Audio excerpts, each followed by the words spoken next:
Welcome back, episode 67 of Revisited, and it's been a while since we've done Hunter x Hunter, so let's do some Hunter x Hunter. We are looking at why Hunter x Hunter is the perfect shonen by honest anime reviews. Honest, not them lying boy anime reviewers. This the honest stuff. Once again, no clue who you are, no problems with you. They seems that they were only around for like a couple months and they haven't uploaded in a year or so. So it might have just been like a passion project, and then it was just like, I'm no longer passionate about this thing. So, you know, they may or may not contact us. It's weird that we got contacted by one of the people in the Grand Line review. Yeah, that was very odd. Yeah. Like, oh my goodness. Yeah, but they were cool. Yeah. Answered the question as well, which was very helpful. Which is... And even he was just like, or they, I don't know what they identify as. Even they were like, I wish I could have spoken more about the things. Like, 7 things you're passionate about. Give them 2 minutes to talk about it, and then cut that. And that's what we were talking about. Them just rapid fire and boom, this person, and I think I said in an episode, just like, I wonder how it felt to just be watching it and just go, I had a lot of stuff to say there. And we had somebody who was just like, yeah, I said a lot of stuff, and it was kind of shocking to see. And like, I know we're just talking about this when we're supposed to be talking about Hunter x Hunter, but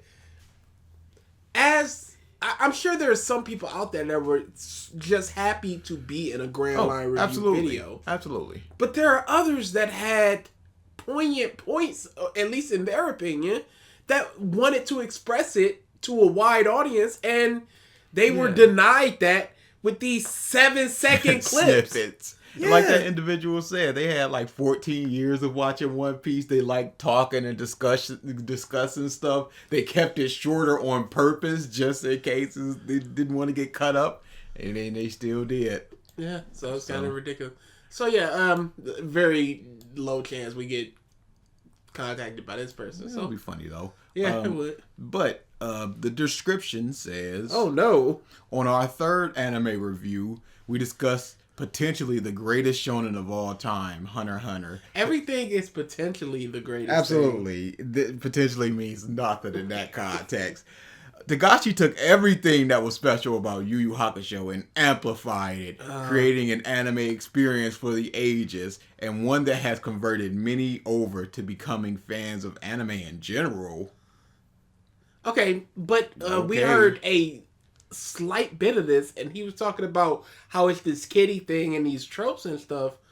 But if you're not into anime, how would you know what those things are? That is subverting those kiddie tropes and things.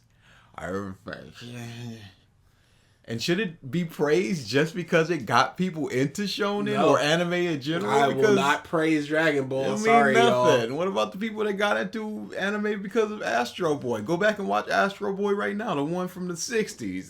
That's not that good. How many people are bumping the Blade trilogy for kind of kicking off the superhero movies in the modern era over an Iron Man? It means nothing. Nothing. All right, let's...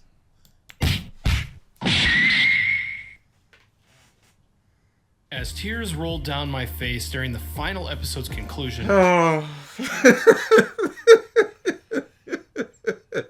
This motherfucker wept for Gon and Ging.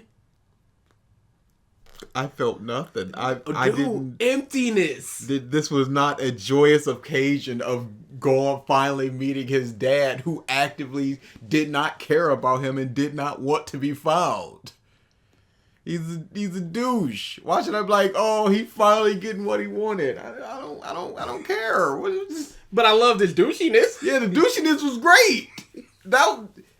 Give me more of that. Yeah, I don't care about them just looking on, just going, did you have fun, son? Maybe he had like issues with his own father or something like that. Something that brought back memories. You're implanting on yourself. Well, let's hear what they have to say. I realized Hunter x Hunter's true greatness. The way the series drew me in with its endearing cast and brought me on a roller coaster ride for 148 episodes was me experiencing something truly pure and unreplicated in the medium. That's not to say it's without its flaws, but the overall reward for Hunter. What do you think he means by pure and unreplicated? It gives you everything you want, and then it also takes the things you want and gives you things you didn't know you wanted that you actually wanted and makes you think about those things. But how does that fit into pure? Huh? Or unreplicated? Huh?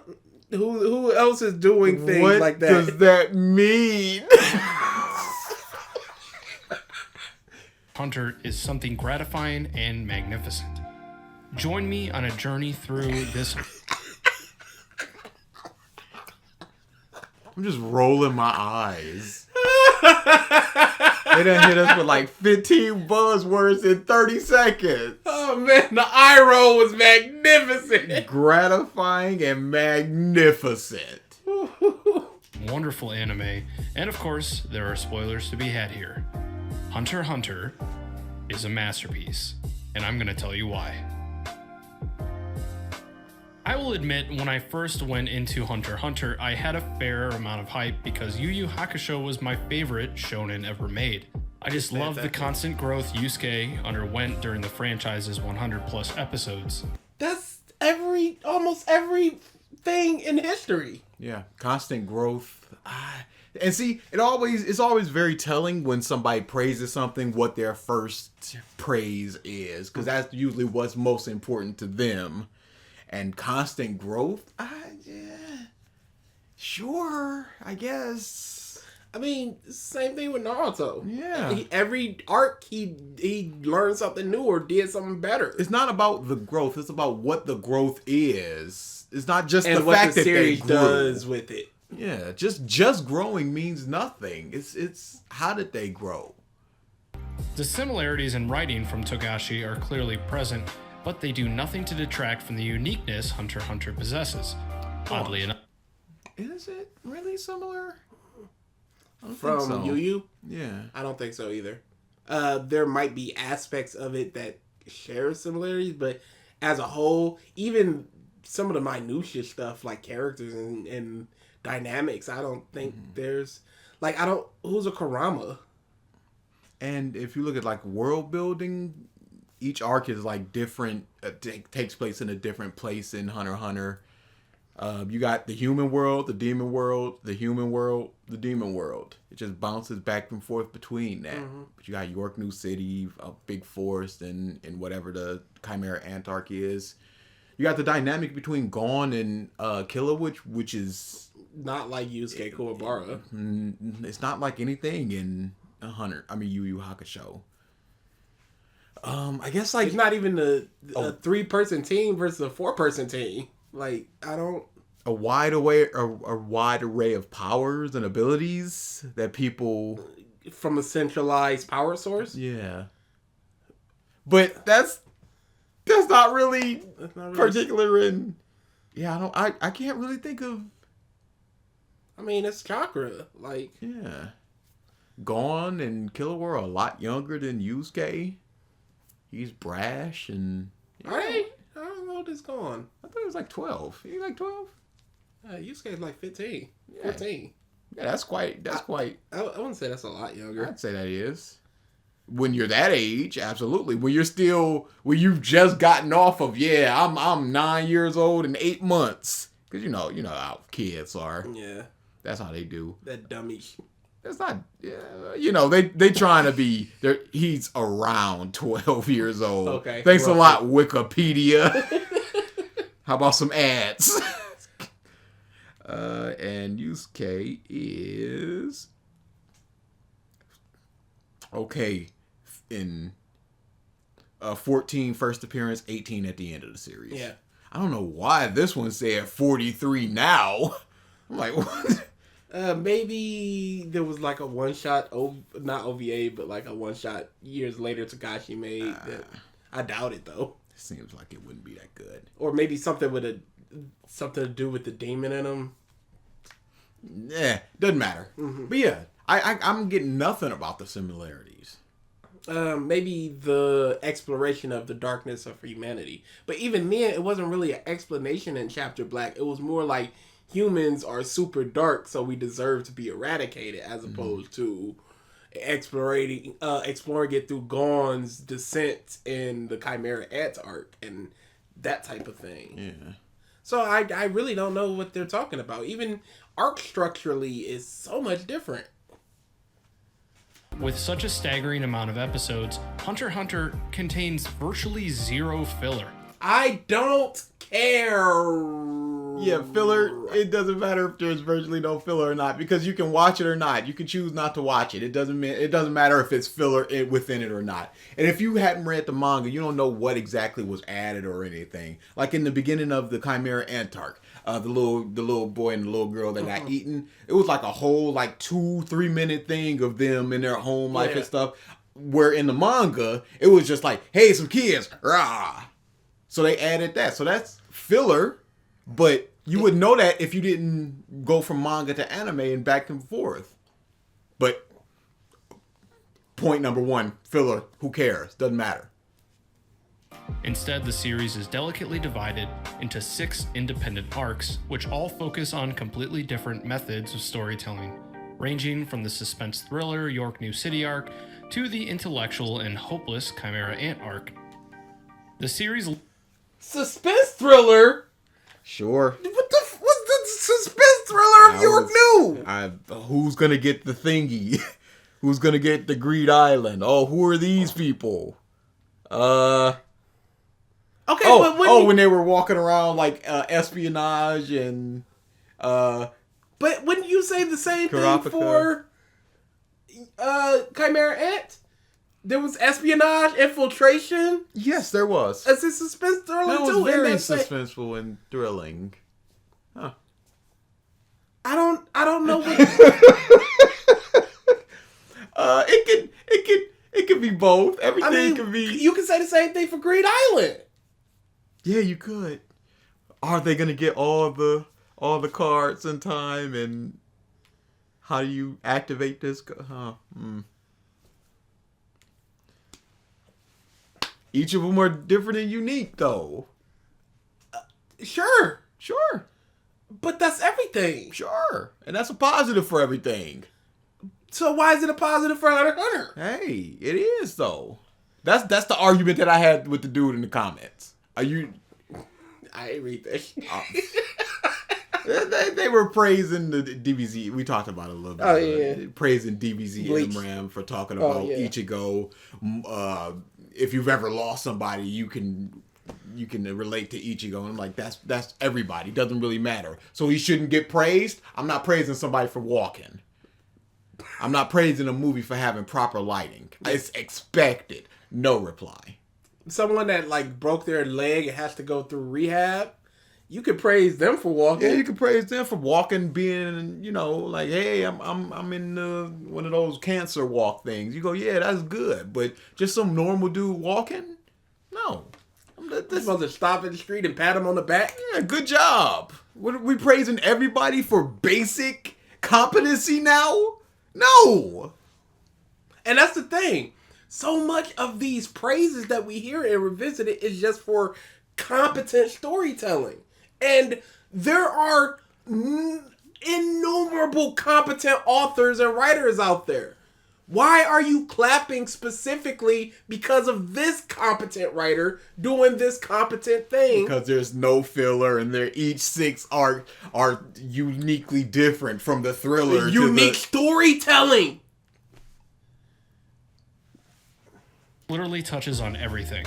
Politics, humanity, tournaments, failure, and video games. Hey, did it touch on racism? Did it touch on racism and cannibalism? Because I got a series for you. It touches on tournaments. The theme of tournament. Again. My goodness. Politics. Tournaments. Humanity. Whatever. That's my hero. Yeah. What he just said. Pick almost anything. Any long-running thing. Long-running enough. I don't think there's politics in Demon Slayer. Because we don't get the freaking government. Yeah. On top of that, we don't get like a trying to usurp somebody's place in anything. Yeah. But other than that, the humanity, absolutely, with all the demons coming and going. No tournament, obviously. But there's things to be praised about in Demon Slayer that I'm sure can also be praised about in Hunter x Hunter, and things that can't be praised about in Hunter x Hunter. You're just saying that Hunter x Hunter does a lot of things. Okay, does it do it well, or is it just, are you just doing a checklist of... Hey, it touches on a lot of stuff. It touches on tournaments. Okay. Oh, people are waiting on your brother tier list, by the way. Oh, are they? Yes. What's going on here? Oh, you ain't see? Nah. I was on the elliptical. Oh, yeah. We were ranking favorite brothers. Oh. Yeah, we'll go through that when you get a shot. What? What's up, Eric? Yeah, I was shocked What's by that up? What happened? I thought we was cool. I was shocked. Oh, I see now. Oh, all right. I see what time it is. Oh, it's go time. Perhaps even more impressive is that it manages to do all of this without ruining itself with unneeded romance, filler, or fan service. Pause. Unneeded romance? What do you mean unneeded romance? If it's done well... What about Palm? That was needed. Oh, absolutely. She was fantastic, but there was romance there. What did it do in service of the story? Unneeded. Yeah.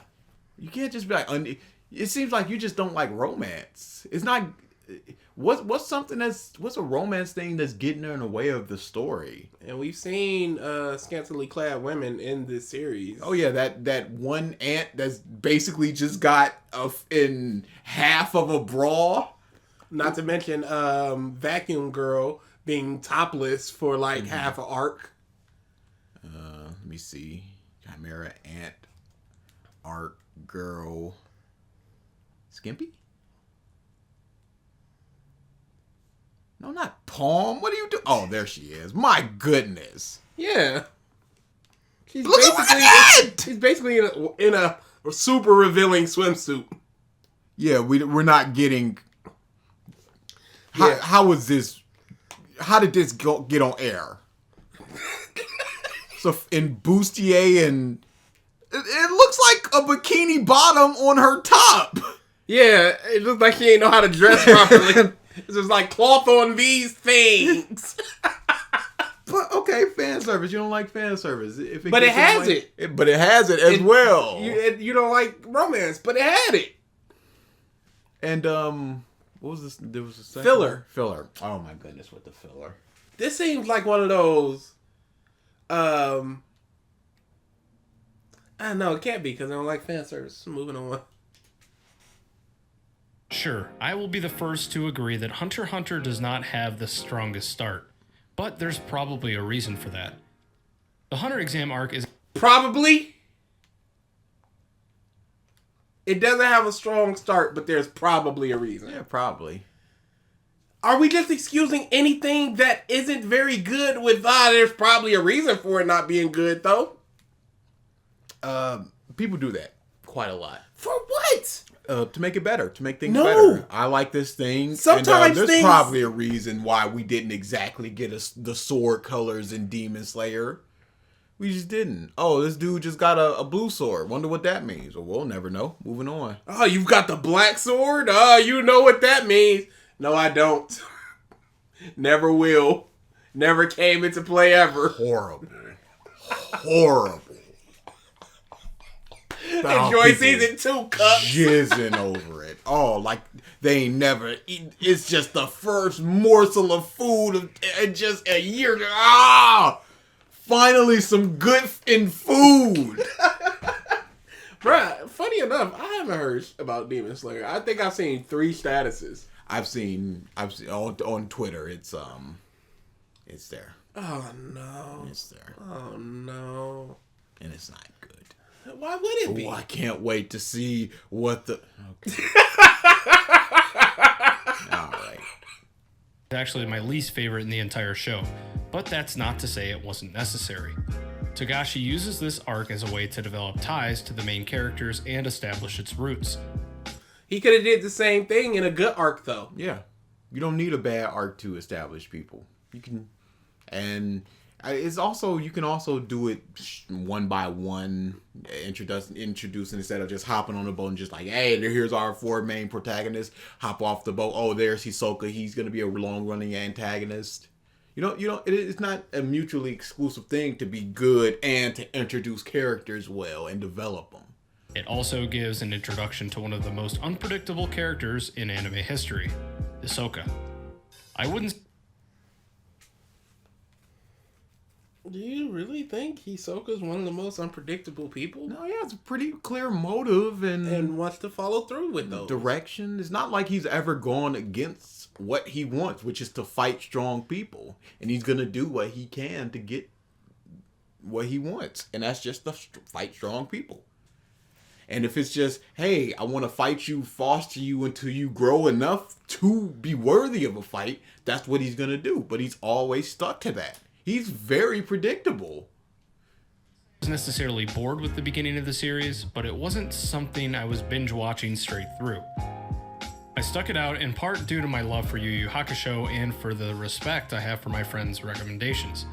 The positives of this arc are the necessary character developments and diversity in events within the exam itself. Also, the first time has... Diversity of events. Many things happened. Many things. It's just things happened. I guess that's good enough. Yeah, but that's a lot of the praise for Hunter x Hunter. It's just that so many things happen. York New is not like Greed Island. It's not like... And there's just so many different things. Power structures, blah, blah, blah. You said it was necessary development and stuff going on. That's a good part of it. And that's what excuses it. There was development and stuff happened. Dude. That's enough. Hisoka went on a killing rampage. I knew this wasn't any ordinary kid's shonen. How many shonen have you watched? Did you think Yu Yu Hakusho was an ordinary kid shonen? What is a kid shonen? I mean, in shonen technically is kids. Young boys. Look at Yu-Gi-Oh! Man is sending people's mind to the shadow realm. He killed Panic. Just murdered. Bakura ripped that man's eyeball out. He was just like, all right, I guess I gotta release him, and that's my duty. I'll release your grandfather, Yugi. And he just popped his eye out. It wasn't even like, hey, let's do it for it. Hey, you have to earn this eyeball. It was just like, no, just give me that shit. What's a kid shonen? Beyblade? There's probably some dark stuff in Beyblade. Yeah, I don't doubt it, but it's Beyblade shonen. I'm pretty sure it is. Yeah, we've never seen Beyblade, so I just know Beyblade, let it rip. Yeah.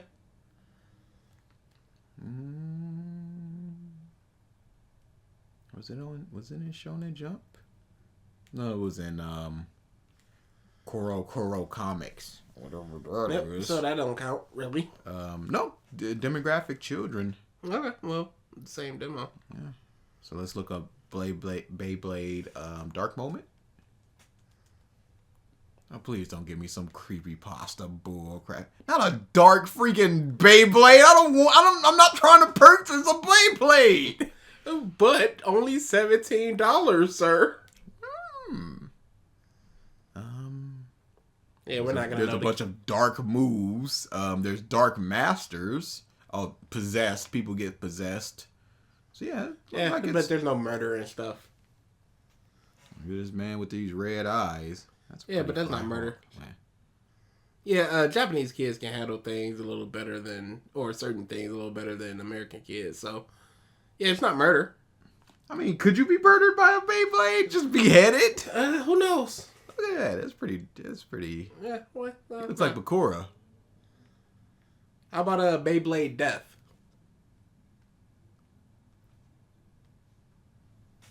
Yeah, I don't know why we're googling Beyblade. Because we gotta know. Oh, there's a death Beyblade. Would you like to purchase that?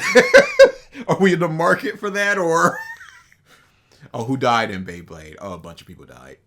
Oh, a bunch of people died. Oh, okay. I just want to make sure it's not like Joji, as the leader of the Dark Nebula, was defeated by Ragia, and Metal Fusion also dies in Metal Fury during when Ragia had his match, and Rago when he used his ultimate move. In the final episode of Shonen Steel, he was defeated and he was gone for good. Gadian dies when he tries to escape through the office, and he falls and dies. Whoa, what? Whoa! Somebody also, a main scientist, will not press the button to self-destruct by his doctor and dies during the configuration. I don't know what that is. But yeah, people die in Beyblade. Oh, and people in the comments were just like, hey, what about this person that also died? So it's also out of the Wikipedia article is out of date or incorrect information. Let's go to DBZ. Goku gets a hole put through his chest in the first 5 episodes, and he is dead. And if we're talking about the Dragon Ball Z, if we're talking about the original Dragon Ball, it begins with, hey, where's your grandpa? He's dead. Done. Yeah, there's a mercenary Tao. Licking people's temples and killing them. JoJo, burning dog. Like I said, Yu-Gi-Oh! If you go back to the manga, it's just like, all right, knife game. How about a little bit of fire? Yeah, I don't know what What's a typical, especially since you're coming off of Yu Yu Hakusho, so you can't even be like, I'm ignorant of the wider world of shonen. I'd say one of the most kid things out right now is like Detective Conan, and that's every in arc is murder. Well, there's also Detective Butt, which we have discussed already. Long running protagonist, Detective Butt. The negatives would probably be the pacing and how Killua didn't realize Illumi's needles when he was posing as Gataker. Come on, man. It's your brother. You should figure that out. When People can't have needles? They're yellow needles. Yeah, there's a lot of... There's a ninja there. There's a girl with a big hat that shoots bees. You can't just be like, hey, you... And you gotta remember, this is going off of, they just got off of the ship and down on the ground. They're seeing a whole bunch of different people. Why would this one dude catch his eye because he got some needles in his face? Doesn't mean anything. Snapped, it again reinforced the actual target audience for Hunter x Hunter. The way Togashi can border innocent and playful dialogue with such sinister and bloodthirsty themes is eloquent, to say the least. The Zoldyck and Heaven's Arena arcs are probably the closest thing Hunter x Hunter has to filler, but again, these arcs are an integral part to progressing the story and introducing... The Arena arc? Where they learned about Nin? I think he means by filler, because I don't think he read the manga. I think he means wasted time. But the Zoldyck family, they got a huge strength boost there. They were pushing that big 5-ton. I think it was like a 500 ton. And then you got Gon is willing to go through great lengths to help his friend. It doesn't progress the story of trying to find his father. What? But there's still a lot of character stuff there in just that arc. You learn about Killua's family and all of the stuff that he went through. And why he's slowly overcoming the darkness with the help of Gon. Does that help Gon find his father? Well, not exactly, but it shouldn't classify as the closest thing to filler. Why because would it's still the Chimera Ant. It was Kite, and Kite could have led him to his father. Greed Island. This is a game his father made. York New City, gotta get to Greed Island, the game his father made. I wish he would have qualified what exactly he believes filler to be and why is it a negative thing to have it.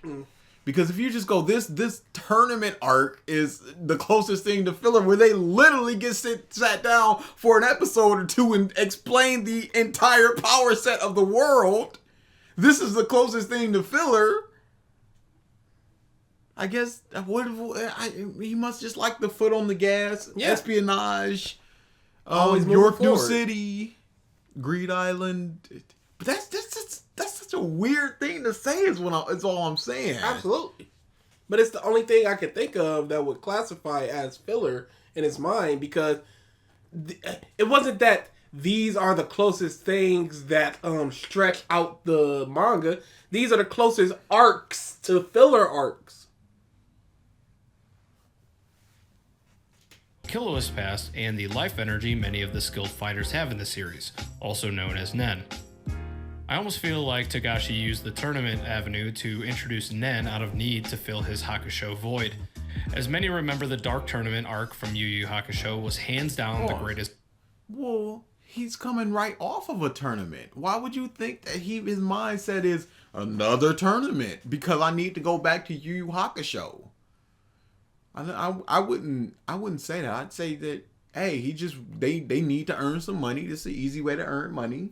We get a whole bunch of interesting power sets and things. We learn about Nen. We get to see how Nen is implemented. How various people do so in a situation where Gon and Killua will not die. Mm-hmm. And we get all of that. And I wouldn't go back to just, hey, it's like Yu Yu Hakusho. No. Tournament style arc in anime history.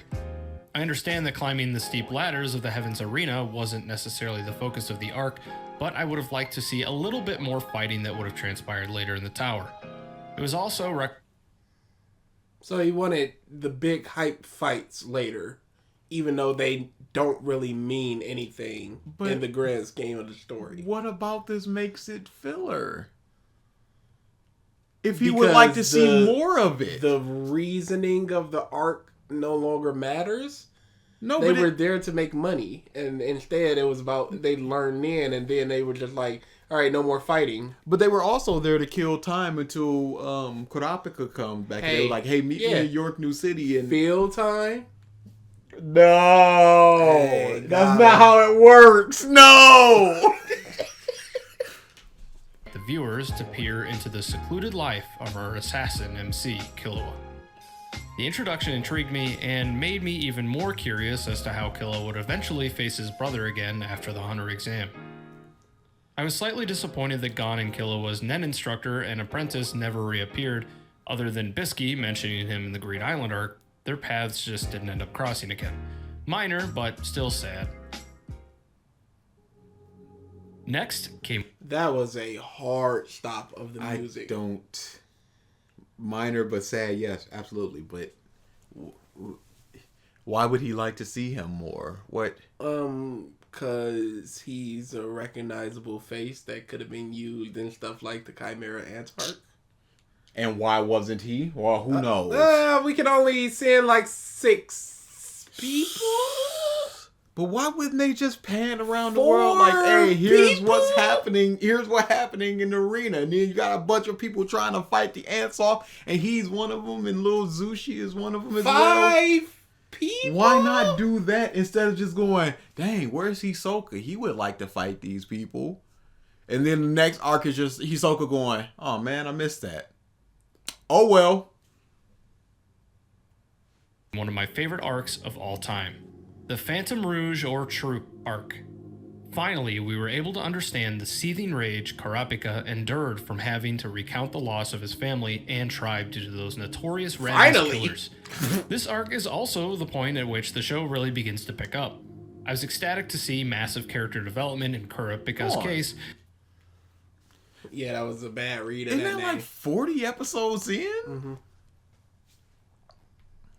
So he was sticking with it for 40 episodes? Yeah, but he finally got to see Kurapika's development. But we already got development for Gon and Killua. But he called... But... Kurapika. I'm just saying, people can't get into One Piece. Yeah. But... Hey, how can you when we just got in development for Sanji chapter 1012?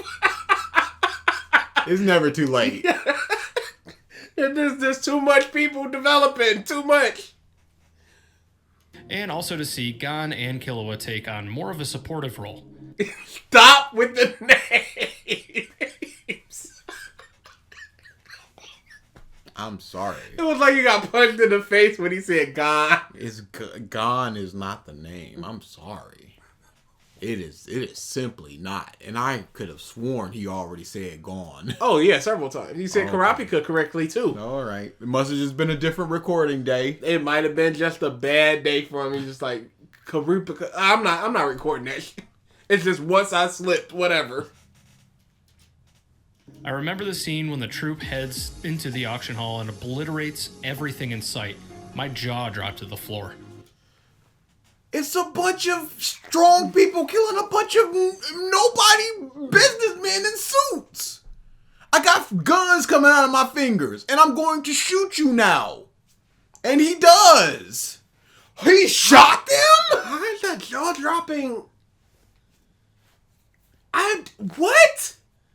It's a bunch of people that you only know because Kurapika is just like, they're dangerous people that stole my clan's eyes. And then these are a bunch of no-name business people Who probably and more than likely do not know how to use Nin. and then these people are just mowed down by the people that took your clan's eyes. And how is that jaw dropping? It's just, oh, okay. All right. It's not even like something like Lucci, where he's sent in to save the people, and the people are like, yeah, we're saved. You go, oh, you fought. And then they come back to him, he's just on a pile of bodies like they were weak.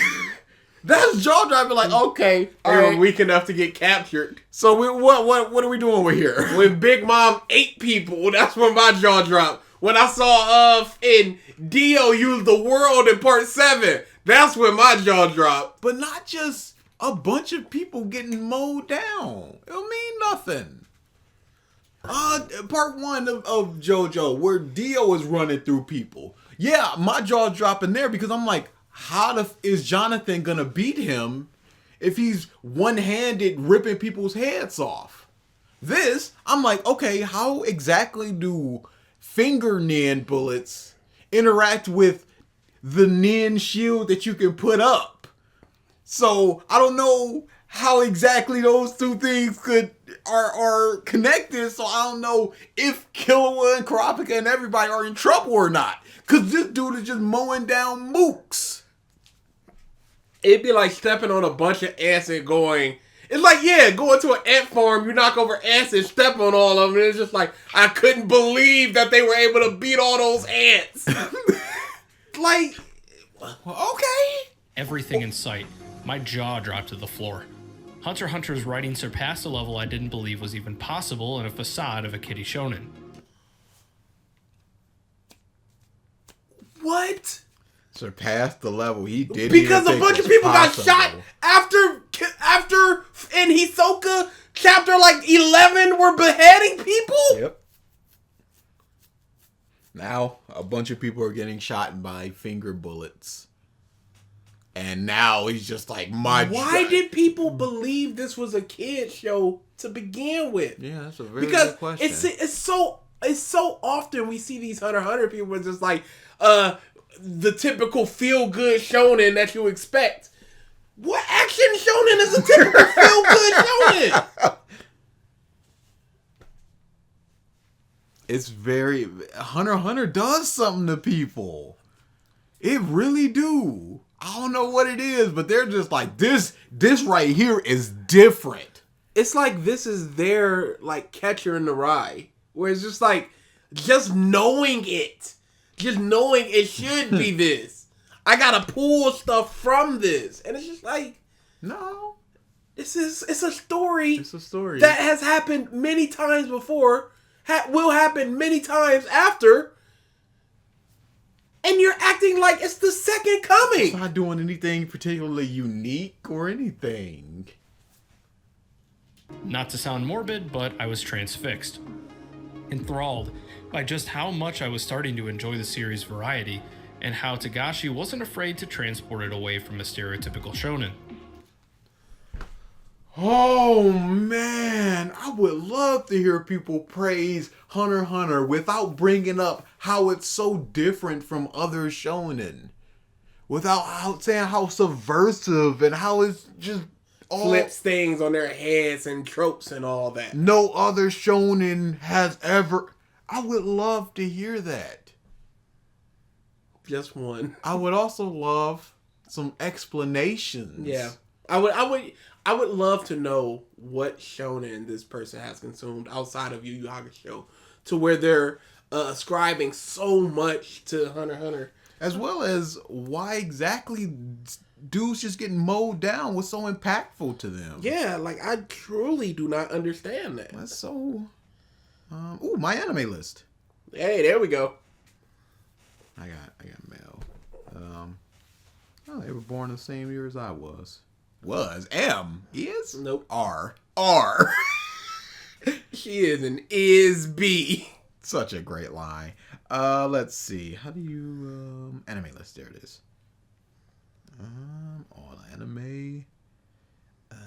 Akira, Akamagi, Brilliant Park. Oh, it's quite a lot actually. Let's just look for notable things. It doesn't do it by rating. You can't sort it by rating. Nope. No, you know. It's just go up to the little. No, it's watch. Okay. Planned, Yeah. all those things. Let's go to completed then, because there was a couple ones that is just. Yeah, these are all. You gave Yu Yu Hakusho a 7. I think that was the movie. Angel Beats, I know about that. Attack on Titan gave a 7. Bakuno gave an 8. Berserk gave an 8. My goodness. Bleach gave a 4. Really? Boku no Pico? You might want to take that off there, homie. I'm not. Clannad gave a 6. What are you doing? Yeah, okay, I really don't. I'm not getting this Hunter x Hunter thing now then. Code Geass, he watched that, gave it an 8. Bebop a 10. Death Note a 9. Dragon Ball, of course, got a 7. GT a 5. Dragon Ball Z a 6? Elfen Light a 5. Come on now. Chill out. That's too low. It's a good show. It might be a good show. I need to rewatch The that. anime might not be good. Yeah. Fooly Cooley a 7. What is your measurements? What is your barometer? Full Metal Alchemist a 7? Well, that's not Brotherhood, but that's just the original Full Metal Alchemist. Gurren Lagann a 9. That's an obvious one. High School of the Dead, your favorite thing. That's a 5. Yep. Oh boy. KG got an 8. But KG is shonen and it's doing okay. Very surprised Hunter x Hunter is not on here. It's not completed technically, probably. Well, it's completed enough. Monster got a 10. Yeah, I don't. This dude is mostly hitting. Naruto got a 5. What are you doing? I expected to see more bum stuff here. One Punch Man got a 7. This man's opinions are mostly hitting. Samurai Champloo? 8. Steins got a 10. Where's this Hunter x Hunter stuff coming from? Future Diary was a 7. Nah. Too high. But, how about cutting that in half? Yu got a 9. So since he's saying this is better than Yu, he probably gave Hunter x Hunter a 10. This is just in the completed. Let me go to all, see if it's in there. It most certainly is not. Okay, this might have been before he started watching you. No, but looks like he got a good grasp on these shonen. You got your Bleach, your Naruto, your DBZ. Seeing stuff like Fooly Cooley. But what is it about this? Yeah, it's so odd because most of the stuff he posted I agree with, but this one thing is just like, it's not, if you've consumed all of that, you should know this isn't really doing anything. I'm even more confused. This is the most I don't get it. Like usually, yeah, really, we go through the My Anime list and it's just like, okay, you're just a bum with bum opinions. Done, accepted. But this is a bum with agreeable opinions for us, and yet you're bumming it up with a Hunter x Hunter for some reason. I kept Man, thinking, let me get this nice pastrami sandwich, and let me get this nice oily freaking dollar store cheese. Plop it right on there. It's like, wait, you're ruining it. It's one or the other. You can have over here. American pasteurized slices. Can't even call it cheese legally. First ingredient, water. Second ingredient, oil. Third ingredient, curd. What type of curds? Cheese curds. Fourth ingredient, yellow food dye. Like, wait a second. End of ingredients. You can't. Dude, I don't know what it is about them American pasteurized slices. I remember when Grandma bought greasy? that crap. I was just like, what the is this? This is horrible. I remember eating just a regular slice of it, like, because I had put it on something. I was like, this doesn't. Hang on. Was what it the is thing this? under it that I was eating? And then And I you ate got to it, like deconstruct it. Like, all right, bread's fine. All right, meat's fine. All right, milkwood's fine. Hang on a second, Mr. Cheese. What are you doing here? Munch. Man, I remember that crap. Oh, it was horrible. Just give me some Kraft and be happy. I didn't want to spend the extra $3 on some Kraft slices. Oh, they're kids. They won't mind. This is horrible crap.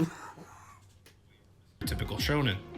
I kept thinking, how do more people not talk about this show?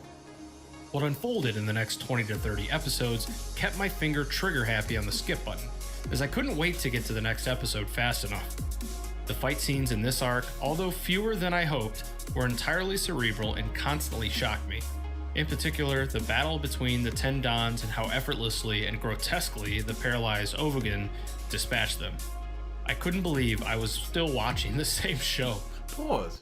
Okay, the fights were cerebral. What about when Big Muscle Man just killed everybody? And he was just like, oh, you can shoot me with a nuke or whatever. It won't matter. Missiles, guns, whatever. I'm just going to punch your head off. And he did. Yeah, but that led way to the cerebral fight with Kurapika, where Kurapika went, I just needed to grab you with my chains, and I did. And that was the end of that. So interesting. So cerebral. I love when anime just has a character just go, I can beat you no matter what. I just have to But touch only you. I just gotta touch you, and then you just ensnared. That's so interesting. Despite my immediate attraction to the Phantom Troupe arc, I still had a few small issues with Look it. at her. In a self-centered, perfect world, I would have liked to have seen the arc taken further. Once Krollo's Nen was stifled, the arc was effectively over. I've never been a fan of plot conveniences, and it almost seemed as though Togashi got bored with one idea and meandered towards a new one. Needless to say, a fight between the Zoldycks and Krollo was brief but intense. I would have all- What's wrong with moving on once this thing has been resolved? What more did he want? He said he wanted more. He wanted a big fight with Frollo. And he wanted him to be beaten and then the power taken away. Instead of just this quick, intense boy and then, I can't use Nen no more. Sorry. But it's not like other shonen, where the other shonen would have the big fight. And this is just he just lost his Nen and nobody's interested in him on your way. This is what he's looking for, isn't it? No. Isn't this what the subversion? I still need the big fight. I want to be subverted, but I also want the fight. Should I have both? I want to be subverted in the ways I want to be subverted. I want to expect I want the subversion that I want. That's not a subversion, you realize. But it is, because I'm not thinking about the subversion. That's not, it really don't work that way. See Nobunaga and Franklin in an actual one-on-one fight to fully explore their... Is this a fight monkey or not? I don't know. Because he goes cerebral. He goes, it's not like other shonen. But then he goes, I want more fights. I want more fights in the tournament as well. But he gives DBZ like a 6. He gives Naruto like a 7. DBZ's fighting isn't good. Naruto's fighting's better than DBZ's.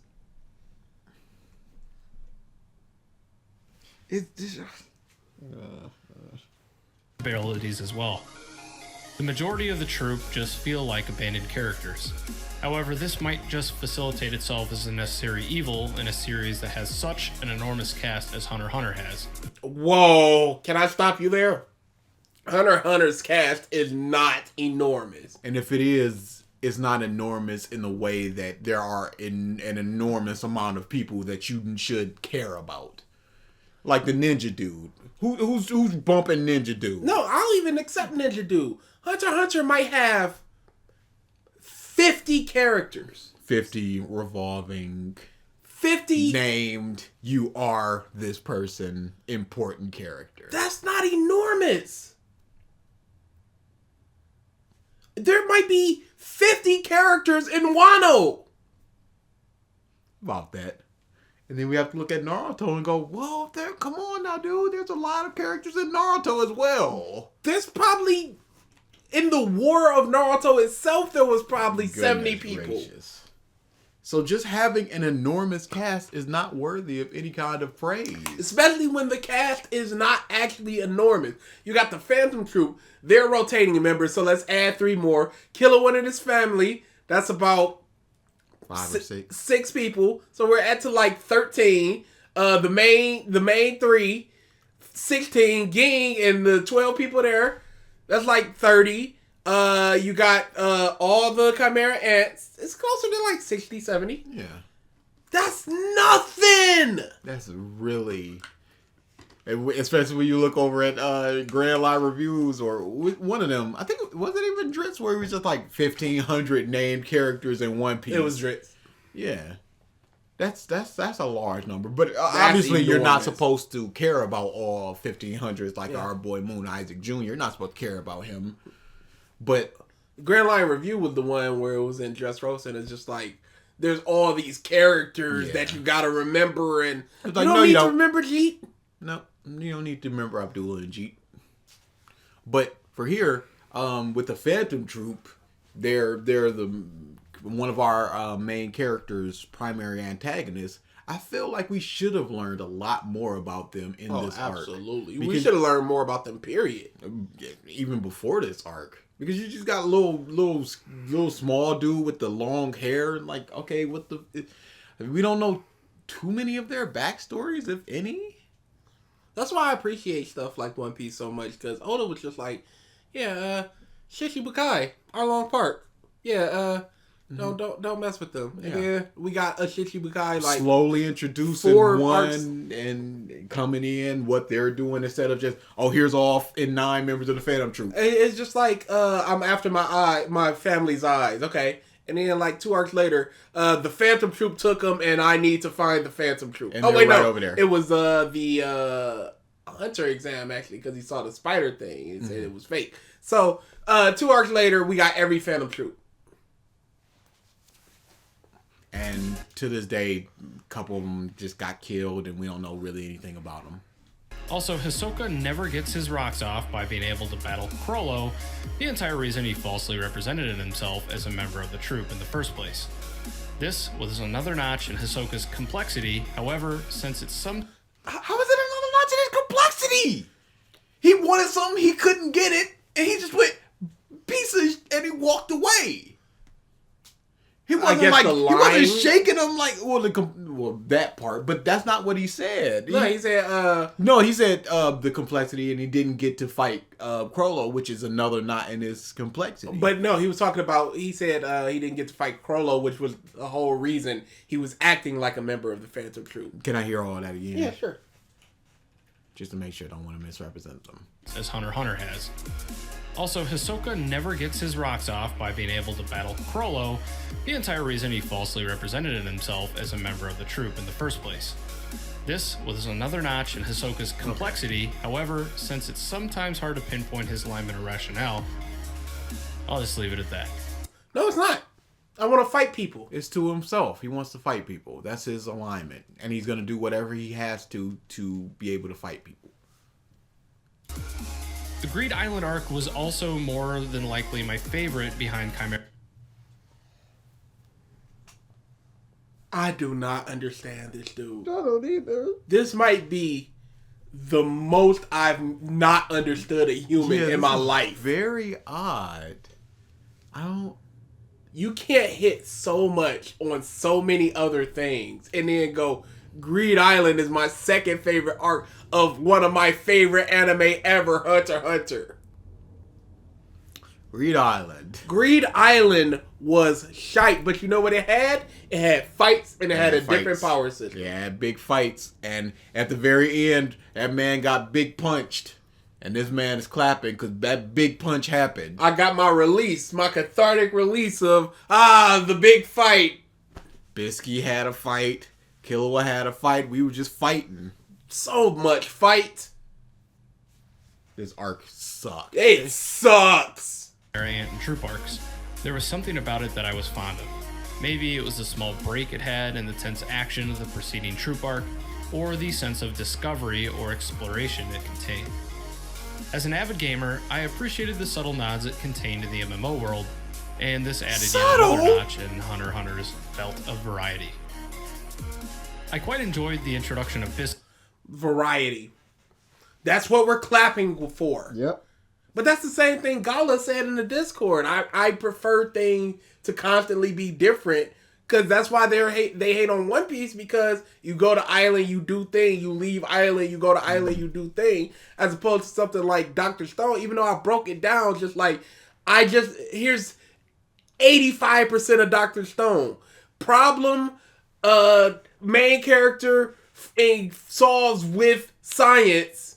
Next problem. Is that not 85% of it? He said, yeah, but it's all different stuff. They're going different locations, they're doing different things. I said, okay, but if you break something down so much to it's just pure as you'll one see that sentence component. Repetition is just everywhere. And it's not to be criticized. There's no problem with repetition. What it is. On face value, there's no problem with repetition. So, this dude's just like, its uniqueness, and that's a lot of the praise that Hunter x Hunter gets. Greed Island, he just created a whole new battle system. Okay, what did he do with that card system, though? We know like 12 cards. There were like 150 to collect. Some of them were just useless. It was just some chick standing on a lighthouse. And that's just, you just gotta collect this one. It doesn't do anything, but you just need it. So even though he did this thing, what did he do with that thing? Not a lot.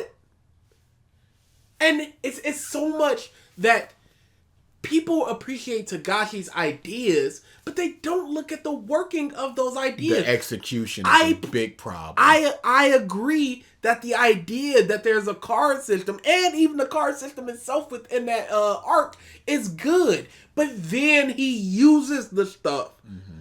And it's underwritten. And I appreciate the fact that you got all these different sets of nin, and then if you spec into one, it won't be as effective if somebody who is inlaid with that one. That's good stuff. But then it just doesn't really do anything with it. Each person, you either have to guess what they are, or they'll have to, as they're punching on, I'm an emitter!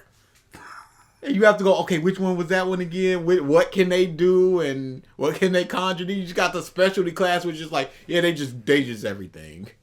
Like, well, how's that? And then there's just people that just do not understand what's going on.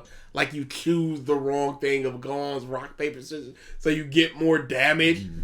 That's not the power. Although her true ability and past is not fully explored, I believe she saw a part of herself in Gon and Killua, and took it upon herself to provide them with the highest quality training she could in such a short amount of time. I did have an issue with the... She also said that they had potential, and they said that they trained with somebody that she trained, so it was a connection there already. And she went, all right, y'all went through this training, now here's training so that you guys can get better. We don't know exactly why she did it, the very point one, but... I think that's a bit of a problem with Hunter x Hunter because we don't really know too much about Bisky. She trained the main characters in basically everything that they know, gaining more of a basic understanding of Nin. The bomber. Not only is he improperly developed, but I kind of found it hard to believe he was as strong as Tagashi alluded to.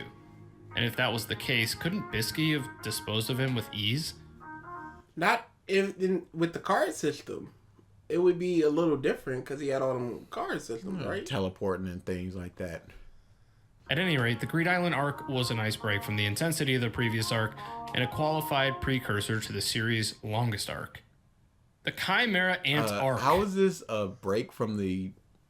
Because it was, okay, let's go down. And then, But it ended with one of his arms being blown Yeah, off. but it was so much more fun and adventurous as they ran around some woods.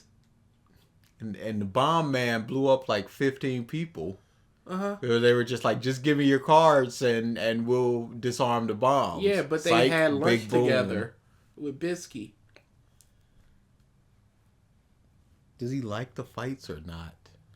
What is this about? UC didn't complain that there weren't enough fights. And here comes the Chimera Ant Arc. For 10 minutes, I'm Is where assuming. things get serious. The greatness of this arc is constantly debated among Hunter x Hunter fans. On one hand, it explores humanity, self-identification, and features some of the most cerebral battles of any anime I've come across. On the other, there are some severe pacing issues and any anime he's come across. So, what is a cerebral battle in Knuckle? I'll give Knuckle a very definitely. cerebral battle. A lot of it's just kind of skrunk. Need to be skrunk. Definitely not Netero and Merowin. Oh no, that was a big skrunk. punch. Skrunk. The Chimera Ants versus Phantom Troupe. There was a lot of thinking there. Sure. Kite versus the legions of ants that he fought against. He just went, all right, number 6. Swoop, that's a bad number, and he killed them. The octopus? Yeah, that was a cerebral battle. Sure. Don't say sure like it's a falsity. Cerebral battle right there. You got it. But it was terrible. Mm-hmm. Oh, Smoke Dude. His 2 fights. Oh, yeah, Smoke Dude. But that in Fast fight was awful. I made a doppelganger out of smoke. At least the underwater dude made a lot of sense. It's just like I made a doppelganger out of smoke and then I crawled around it. And now that we know that you've seen Naruto, you've seen Shika. Just I got the flashbangs and 2 kunai and Naruto Kiba was cerebral. It was Naruto transforming in the middle of battle and all this extra shit. Yeah. Oh, my nose doesn't lie. I know that you're Naruto. And then he transforms into Akamaru. And then he goes, oh, I guess I was wrong. Took away that was smart. What? Let's see. This man would blow his nuts off for JoJo. Their mind just destroyed. In disregard for some major role-playing characters. I personally enjoyed the arc, but I threw caution to the wind when it came to criticizing it. In retrospect, I can understand the issue many people have with it. After some research, I discovered that some of the odd pacing developed because Madhouse was waiting with bated breath for their best animators for future episodes.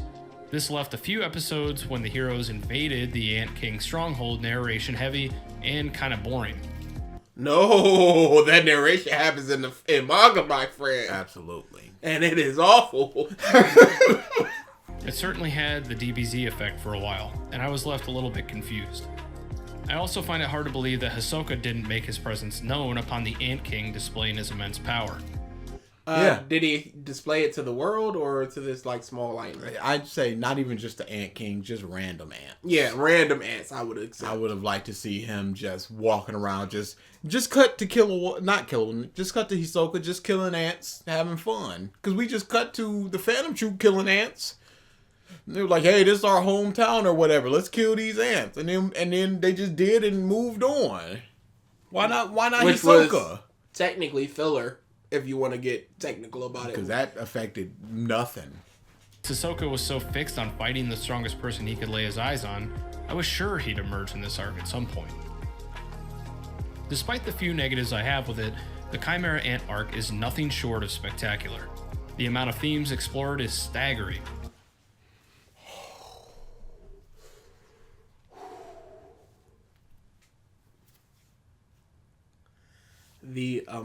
There's so many things. The sheer amount of themes it tackles is staggering. just the number of themes tackled. And that's all I need to. That's what I need to say to praise it. If a writer was doing an arc, and they were just like, all right, let me put 19 themes into this, people like him would praise it. That's according to this. Even if it was messy and cluttered, and because you already said pacing issues, all types of so you but know it just tackles so many themes. It just tackles so. Imagine just praising something like that. Imagine Chris busting in the room like, "Yo, did you see that new JoJo arc? It tackles so many themes." I'd laugh at him. Like, what are you talking about? What do you think you're talking about? What do you think you're doing? What do you think? What do you think you're doing by saying that? How does this elevate it by simply having an innumerable amount of themes? And again, themes are what you draw from the story. Like the author absolutely puts themes into, or narrative through lines into it, and you connecting those presents the theme of that thing. But that does not make it good nor better. So just having so many themes explored, how can you praise something by just having big number of theme? Just big number. Just point to stuff and just go, oh, look, there's death, there's humanity, there's the politics, there's this, there's this, there's this, there's this. And that's my praise on the themes. And that's that Oceana stuff. Yeah. Of just, here it is. Here's your themes. Eat up. You are now a critic. That's how you analyze. Here's your 5,000 views. Here's your 1,500 subscribers. Isn't this art great? It has so many themes. Yeah, it does. And then people link to stupid like this to make their arguments. Are you referring to anybody in particular? Absolutely. This piece of because I said Spider-Man 2 was better than the new Spider-Man. Linked me Cosmo's video. No. You don't understand, young blood. Spider-Man 2 got problems. Here, watch this video. It's by a little lesser known individual by the name of Cosmo. Learn something. And I listened to the Spider-Man 2 critique. He is just outright lying. And I'm like, this is what you're doing to prove your point? You're presenting me with a liar. And going, here you go. This dude is making the points for me. I ain't got time to make my point. It's already been done magnificently over here by Cosmonaut Variety Hour. That's what we ask of our audience so often. And you see it in the Discord. They're saying what they like and don't like about things, and they're not linking a video to tell me why they like that thing. Fire Force sucks. Why, Gavin? Watch this video. No, because of all this. It's very easy to see. Hey, why is Spider-Man bad? Oh, the acting is bad. The action is bad. Okay, sure, dude. I'm not going into that. Yeah, that was some bad stuff. But themes. Oh yeah. Let's not forget where we started. We never left. Never left. So many themes. Sure, most anime probably would. Nope. Sorry, I heard most anime. Short of spectacular. The amount of themes explored is staggering. Sure, most anime probably would have taken the safe route and made Muroem some sort of bloodthirsty tyrant with zero regard to humanity. But the introduction of Kamugi certainly turned the arc upside down. Oh, he was. He was. And now you're just going Subversion. He was absolutely bloodthirsty. He was literally eating brains. Of children. Not giving a He bust out of his mama just like... Oh, whatever. You been... I don't give a shit about you. Excuse me, sir. May I make a suggestion? Dead. Excuse me, sir. May I make a suggestion? Oh, you're stronger than I thought because I tried to take your head off. killed little penguin person for just talking. But here's the issue they're not thinking of. Why was he that? Just out the womb, ruthless. Not even like a blank canvas of, hey, I'm mold me, shower poof, mold me, Pito. No, out the womb, just ruthless. Why? Because ants are just like that, I guess. But then it's flipped on his head because no ants aren't like that. So why is he like that? Like, what is... If they were like, we got in 500 of the strongest prisoners, ruthless murderers, that'd be something. At least then it'd be like, okay, all the nutrients. Yeah, if they landed on like a prison island, and it was just like, these are the most ruthless criminals in history, powerful, we had to isolate them in their own little island. That'd be something. But no, it's children.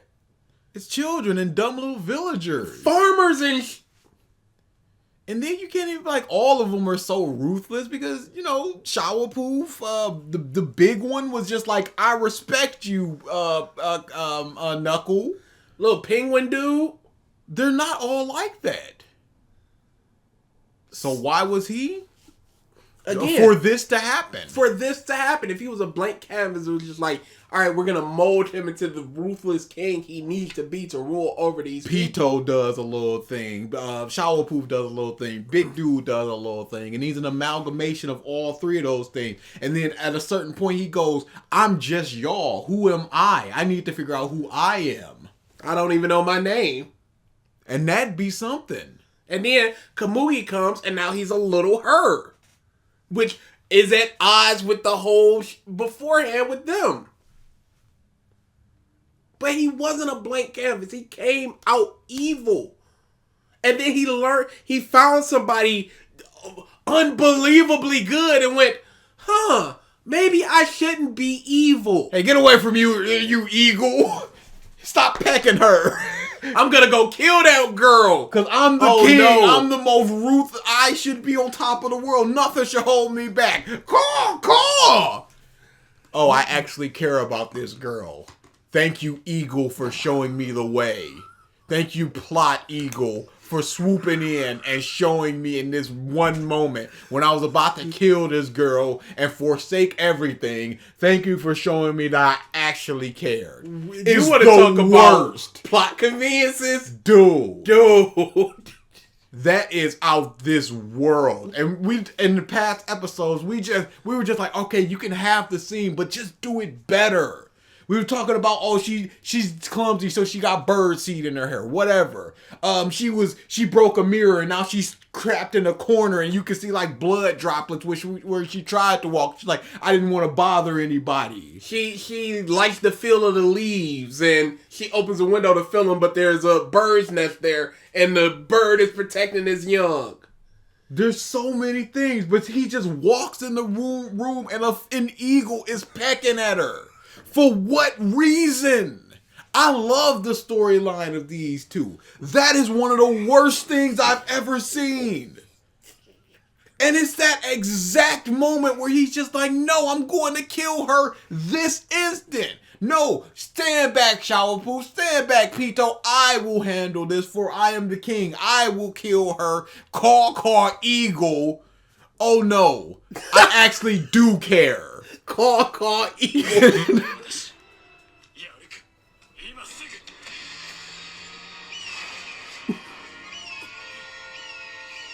Just in the middle of the room. Just getting pecked. What is this?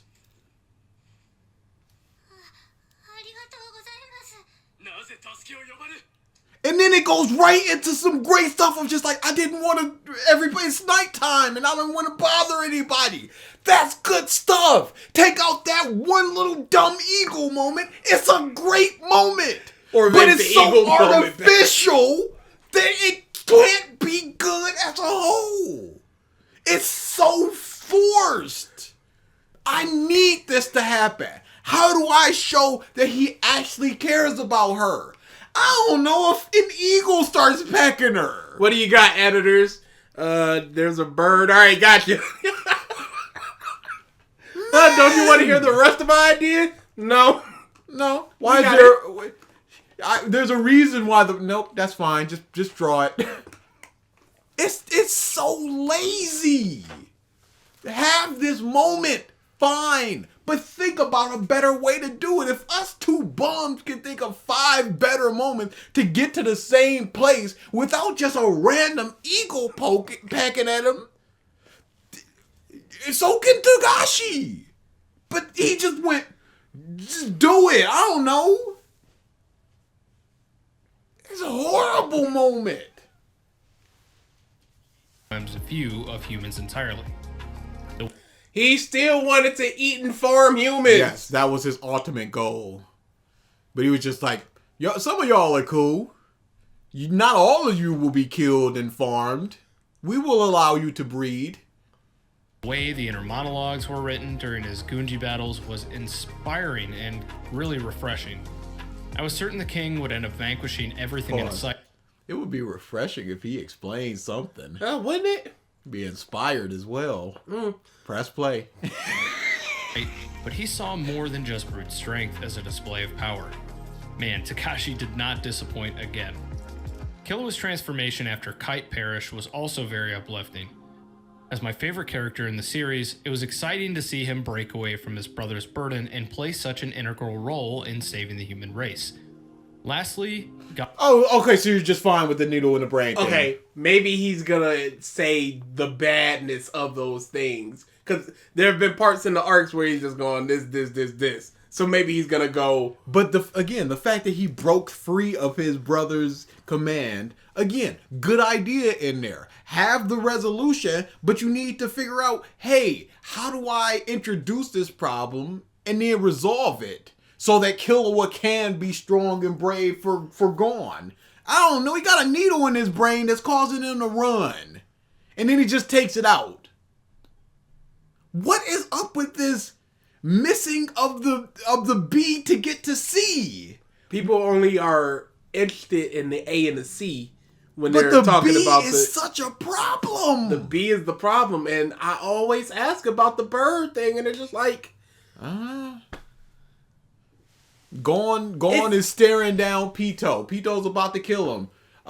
Gon just goes, I want all the power that I'll ever have. And he kills Pito. What about that B in the middle? The contracts. Oh, he just does it. There's so much thinking here. And there's not enough thinking here. It's like you in Mario Party. Too smart for your own good. Ended up in yourself over. I got this point that I want to get to. Yada, yada, yada. Get to the point. Oh, no. I shouldn't have did that. Oh, no. I messed up. Whoops. Well, it's too late now. It's shipped. You fired. Gon's transformation, although some would be quick to criticize its convenience effect, I thought was really well constructed. Okay, some would. Are you not one of those? Because you already said you don't like plot conveniences. That is convenient. Does he understand why people are criticizing it? Does he agree with some of it? Does he disagree with some of it? You can't just be like, I can see where people are coming from, but I dig it. In fact, I don't even think it's a plot convenience. It might be a plot contrivance. A plot contrivance is an improbable event that the writer uses to paper over something that could have been a plot hole. Nah. It'd probably be closer to a convenience, which just moves the plot forward. Yeah.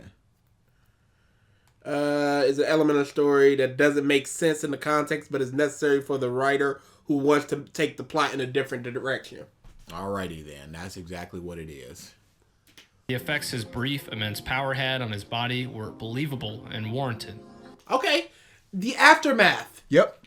But the A, the B, and the C. The B is the problem. I'd even go so far as to say the A is the problem. Well, I say the A is Pito and him. Okay. Confrontation. What's the C there? He kills Pito and is ravished. Okay, no. There needs to be more. B is just the whole problem with the transformation? B is him transforming. Okay, so I need contracts in there, and I need all the power I'll ever get in there. Yes, that is where B is. Okay. And that's the problem. Yes. And so you got A, Pito is staring down like, I gotta kill you now. B is going, I need all the power and contract, blah, blah, blah. C is he kills Pito and is ravished by it. So, again, C is good. The introduction is, it's just like, okay, how is our hero going to get out of this? B is, he can just not only get all the nin from within his body in an instant, it's also strong enough that he can beat Pito. And you just go, yes, it is. And people can just do this. Apparently, they can just make a contract, and it can instantly be there. Believable and warranted. It also reinforced the type of person and nen user Gon was in the first place. The last arc, although slightly.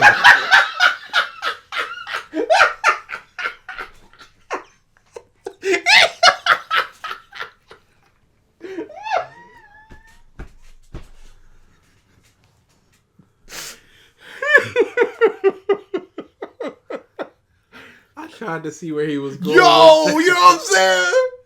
I'm like, all right, what kind is he? I turned my head like a dog with his ear to the floor. Let's hear it. Because I'm already constructing the argument. Because I'm like, all right, he's going to be like, Gon is a very reckless person who's put his body in a lie for the sake of what he believes in. Moves on. Added a nice bow to the magnificent anime. I'm sorry, what? The last arc, although slightly rushed, added a nice bow to the magnificent anime.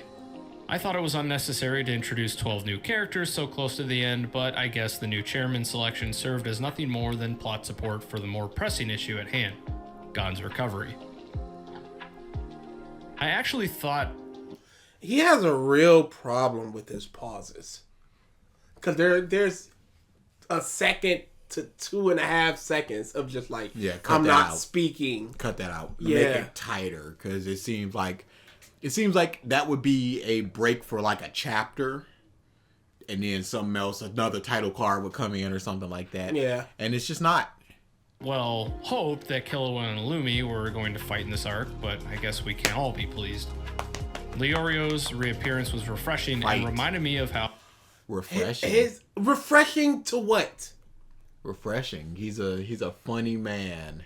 Instead of all this dour sadness. A shower is refreshing after a long day of dirt and grime. Mm-hmm. A drink is refreshing when you're thirsty. What is the reappearance of Leorio refreshing to? It's refreshing to see an old friend again. Leorio.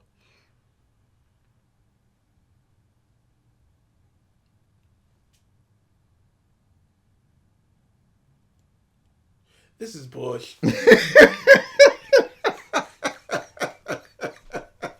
Oh, I enjoyed him so much as a character. Most importantly, after Gon recovered, his father-son moment was everything I imagined it would be and more. Ging looked flustered, but quickly adapted to Why are there 7 minutes left? I was just about to ask that question to you. Where's this time coming from? I was, dude, legitimately asking for a pause. How are your 7 minutes? We're halfway through the video and we're done. Yeah. He's going to talk about this for another minute or two, and then he's going to talk about Subversion for the last 5 minutes. To his son, who was so much like him. When the closing sequence played, and Gon and Ging laughed and shared stories from atop the world tree, I actually bawled. I'm not ashamed to admit it. I had the same reaction when Yu Yu Hakusho concluded. Togashi really knows how to do an ending. When you devote so much time to something, it's sad but satisfying to see its conclusion. Given the staggering amount of characters that Hunter x Hunter contains, I'll try to focus on the ones I feel that are main. Gon, as a protagonist, initially worried me due to his immature nature and personality, and really blinding trust in others, but that's just the thing. That's Gon. As the series progressed, these qualities... It worried me, but it's okay because it's just his character. Why were you worried? This first arc sucks, but it's fine because there's a reason. I was really worried that Gon's character would be this, and it was this, but it's okay because it's Gon. I don't understand why was he worried? Was he just I don't understand why he's okay with it, because that's just the way Gon is. It's fine. Yes, I was worried Gon would be this way, and he was. And now I'm happy about it. What do we...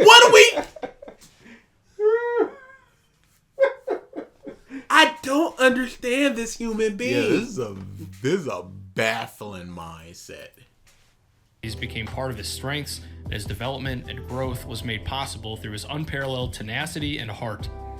Many people seem to have issues with his newfound power when he goes to fight Neferpitu, but this actually accurately illustrates the equivalent of making a deal with the devil. Gon. What? Who was the devil? Himself. His darkness within him. Humanity. B! Humanity. What? The B! The B doesn't matter. You are okay with the A. You are okay with the C. The B! The B does not matter. A It's all plus about the A and the C. equals C. Nope. It's all A, C. It's all about that equal sign C. That's all that matters. The beginning is just, oh my goodness. And then stuff happens and then it ends. You go, oh my goodness. And then you're happy. Yeah, so I got this awesome story. It starts out like this and then yada yada. And then the ending. Alright, here's $3 million. Dude, imagine pitching it to somebody going, all right, there's this guy that pretending like he doesn't care about somebody. He's trying to big himself up to go in there and break up with his girl. He's like, I don't care about her. I'll send her out to the streets. And then he walks in a room and an eagle is pecking her. And then he learns he does care after he saves her from the eagle. The executive like, what? That's just like there's a rap critic joke where Jay-Z had this terrible verse, and then he was like, imagine you, Jay-Z.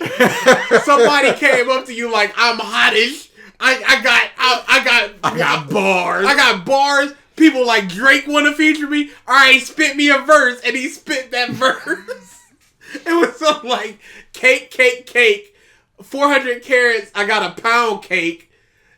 Is front and that's upside down cake. Oh, I remember. I actually remember that. Yeah. Now imagine someone came up to you and spit that. Imagine, Takashi. Imagine if you were writing and then your editor was just like, but what if there was an eagle that was just pecking her? That's not how you do this. The B is so important. I understand the setup and the payoff, but you need that middle of the establishment and all of that in the middle. There's A plus B equals C in a circle. And they care about A, C, and the circle. The circle are the themes.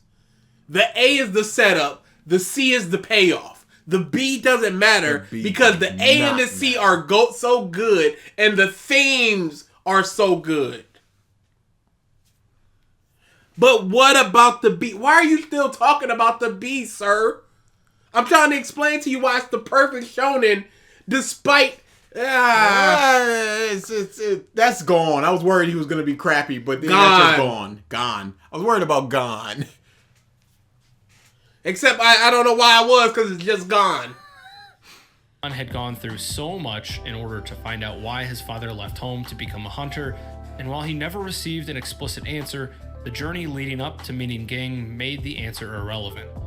In contrast, the feelings I have for Gon at the anime's conclusion couldn't be farther from my initial observations. Killua was my favorite character in the Hunter x Hunter franchise. His calm, somber demeanor is contrasted greatly.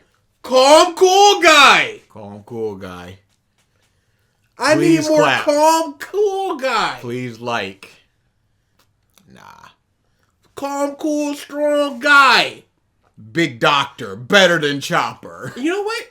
I would probably like calm, cool guy if they were a weakling. Yeah, sort of like bolstering themselves up. Yeah, like if Sasuke... False bravado. If Sasuke was a 10-10 level in Ninja, I think he'd be pretty alright. Yeah. But no, he's got to be from the legendary clan, and everybody likes him, and everybody wants him, and he's everyone's jealous of him, and his eyes can do so many themes. Murderous capabilities, the quintessential assassin. His rebellion from his family was strengthened by his unadulterated relationship with Gon.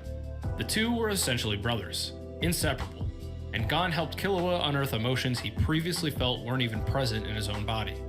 His transformation was amazing to witness, and his quarreling relationship with his brother made the change that much more impressive. My favorite quote from Killua was, "If I ignore a friend I have the ability to help, wouldn't I be betraying him?" It really shows his growth as a character throughout the series. His inner monologues always made the show more enjoyable and really offered a perspective often omitted from most series out there. You were on the right track until that moment. I can't argue against it because I don't know what he's talking about. Yeah. I just wish he wouldn't have been like other series. They don't do that. Yeah, if he would have just been praising Killua. Yeah. And that's fine. That's part of the problem with this and a lot of the Hunter x Hunter stuff. Unlike other series, and then my praise. My praise, and then unlike other series. Most shonen, and then my praise. Or my degradation of them, and then my praise of Hunter x Hunter. Leorio was a fan... Wow! All the main characters in Hisoka! Please clap! Is there a problem? Favorite and... Oh, there was a group of 4. I always forget Kurapika. I do too. And unfortunately missing from the show's biggest arc. His enthusiasm and vigor, although sometimes unnecessary, was a joy to watch. Did he ever become a doctor? Hunter x Hunter is not over yet. Yeah, it basically is. I just hate that the fact that he just came up with just like, I hate you, Ging. Nin punch. Like, oh, he just learned his Nin ability off screen. We didn't get any sort of exploration about why he learned that one, or if he's happy about just a dumb teleporting punch or anything. How did he hear about Gon? And why wouldn't he have been able to hear it about him during the Chimera Ant Arc, since those were several months?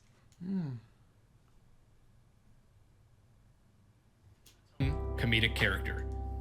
Sometimes I wish he played a larger role in the overall story, but to each his own. From what I understand, he plays a much larger role in the manga and gets the screen time he deserves. Kurapika also initially... I like him. He was funny. I wish I could see more of him. That's a main character I want to watch. rubbed me the wrong way, but steamrolled into the limelight during the Phantom Troupe arc, reversing my opinion entirely. Again, he was another character completely left out of the later arcs, and I kind of find it hard to believe that he wasn't willing to help out Gon and Killua if the fate of mankind was really at stake. Pause. Yeah, it's real weird, isn't it? How him, Leorio, Hisoka, just not there. But then, for some reason, Biscuit can just hop out that muff in Greed Island and just like, yo, I'm here. Time for training. But none of them, weird, isn't it? That's that B. And no B here.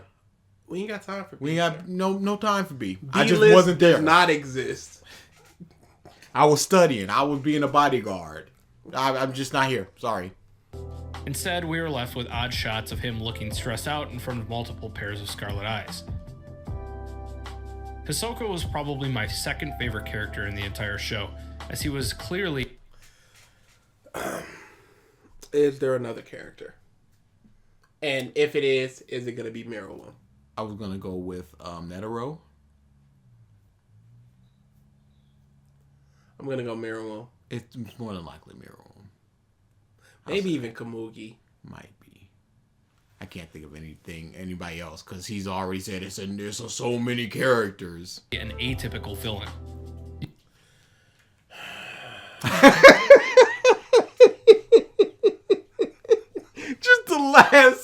the last little bit of it. Sometimes we can just let it go, but this is like, nah, we can't let that go. What are you talking about? Was probably my second favorite character in the entire show, as he was clearly an atypical villain. You didn't always root against him, as part of me really wanted to see him go all out in a one-on-one against Crollo. I guess we'll have to wait until years later when we finally adapt. Big fight. Sure, he gave almost kind of a pedo vibe off and often pissed off the wrong people, but it was refreshing to have an antagonist who had some sort of depth and wasn't one-dimensional. No, it's refreshing again. We're using refreshing again to have an antagonist with some depth. What is Hisoka's depth? Because isn't he just I want to fight strong people guy? Yes. And whatever means I need to do that is what I want to do. Does he really enjoy anything except seeing the growth of people that he thinks is worth fighting? He is childish enough that he would mold his nin into a childhood thing that he That's likes. not depth. That's the character you are now. Is there anything deeper to that? I'm childlike, so I made a child's type of thing out of my nin. Alright, what's under that? Nothing. I want to fight strong dudes. Why? Because they're strong and I want to. What is his depth? This dude knows. He's not telling us. He's not telling us! Because we're done with Hisoka. Not to mention he's crazy as shit. The music in Hunter... No more characters! No more characters. I named it right in the first time. Main characters, both Hisoka. wrong. Wow, caboodles. There are so many characters in this Hunter x Hunter series. Names 5 characters. One of which was just like, he's funny and I wish we saw more of him.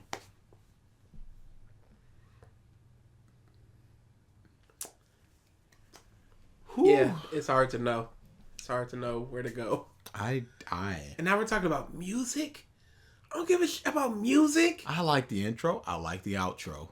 I like that Screamo outro. It's so good. That's it. And I like the intro, how it's the intro and then the second intro is like the second verse. Yeah. And it sort of changes up just a little bit, but it keeps it throughout. And I like that. And it just changed the visuals of it, kind of like Yu Yu Hakusho. Yeah, and I like the song. I like the song. Yeah, the last too. one that did it, and then they all just the people just looking at the screen. That's so good. That is so good. I wish it would have came either earlier or in the series that I cared about. 'Cause I was a mummy by the time it was going on. I'm like, what the was that Chimera Ant Bush? Who are these chodes? And it's just like, this is the greatest arc I've ever seen in Shonen. And I'm like, all right, Where? Humanity. So many themes. Did you catch all the themes? Sure. So amazing, right? No. Hey, you didn't catch all the themes then. How many themes did you catch? 11? No, I've caught at least 35. You need to get over 20, and then that's when the good starts coming. Okay. You're not looking hard enough at it. The themes. Can you tell me what they are? Yeah, absolutely. Will you? Not right now.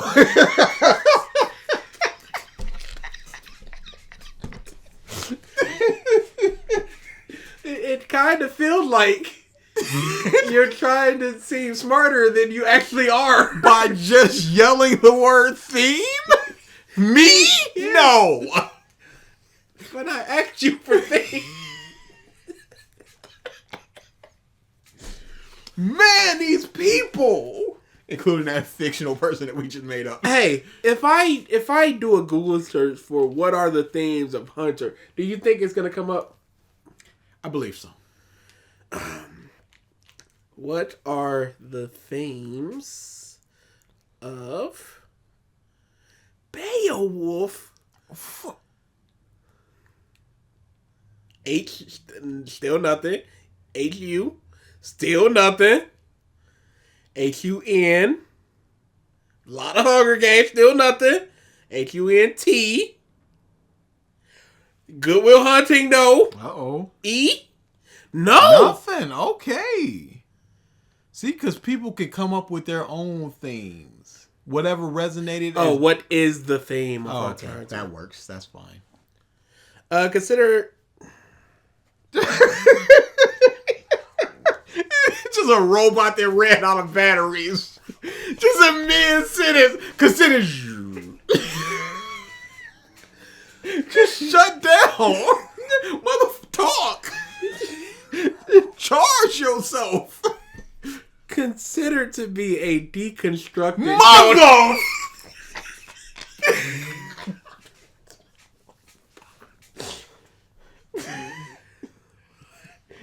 Hunter Hunter enjoys exploring mature themes such as morality and subjectivity. Sure. The central theme of each Hunter Hunter arc. Chimera Ant, this one's probably easiest to spot. It's an exploration of the line between human and monster. This inspiration from the DBZ Cell saga, as well as its deconstruction, is quite apparent. Greed Island, Hunter Hunter's take on a training arc, ? It's one of the more lighthearted arcs in the series, but I'm not really sure what the central theme is. It's likely inspired by all the video games that Tagashi's been playing. Edit, maybe the arc's central theme is simply desperation and greed. York knew. It focuses on revenge, sacrifice, consequence, and more moral grayness. And it established that Tagashi isn't afraid to shift the focus away from the main characters, Gon and Killua.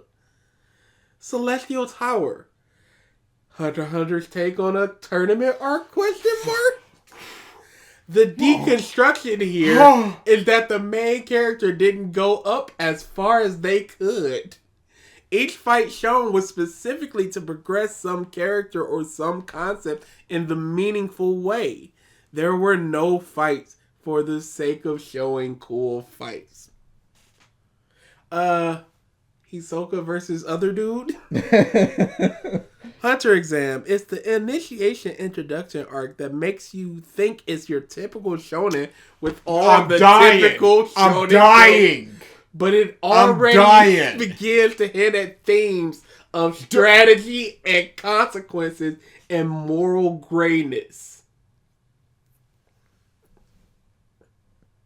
If there was a water bottle that just said COVID on it and it was filled to the brim, I'd be chugging that. I don't want to be here anymore.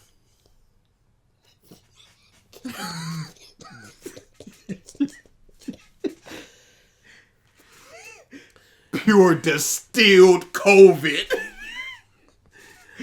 Greed Island has more to it than it seems. It looks lighthearted, but it's not at all. What was created to be a fun game got turned into a hell by its players with the fierce competition.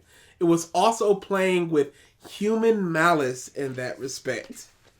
I can't take this. These people. I can't take this.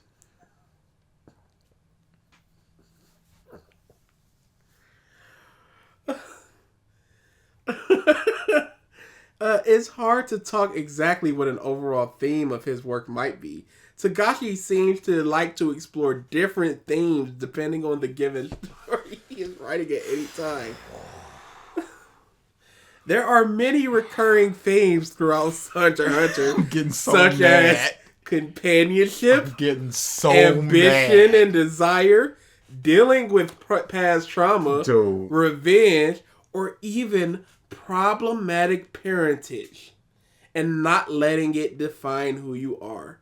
A forgotten trait of Tagashi's work, though, is how he communicates societal issues within his work, with ideas such as class struggle and poverty, and how human irreverence towards human suffering creates greater strife. You gotta stop reading. You gotta. This can be seen in how the garbage dump, Meteor City, which gave rise to the Phantom Troupe, or in this case, Giro's abuse and abject poverty, which led to the NGL drug lord criminal dictatorship. Even the current arc, The Black Whale, can be seen as a metaphor for class structure, with the wealthy ruling elites on top focused on their own petty disputes, while the lower class deal with the fallout of a deadly mafia war.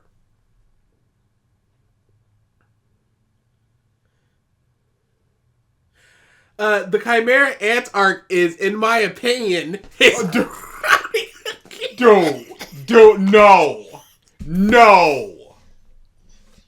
This is the last one. Let me get through the Chimera.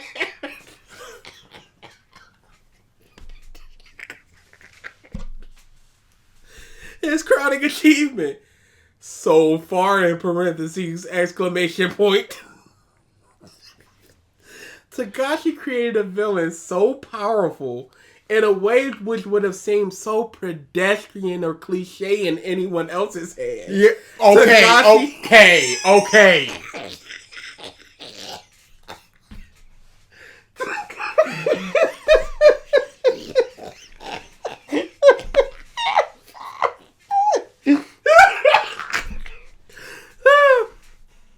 Togashi actually took the concept of humans coming up against something more powerful than themselves and took it seriously in a way that no other series in the same genre has for me. In doing this, he made us confront our own human hypocrisy in our original judgment of Meruem, because he truly was superior in the sense of power, who viewed us as nothing more than meat.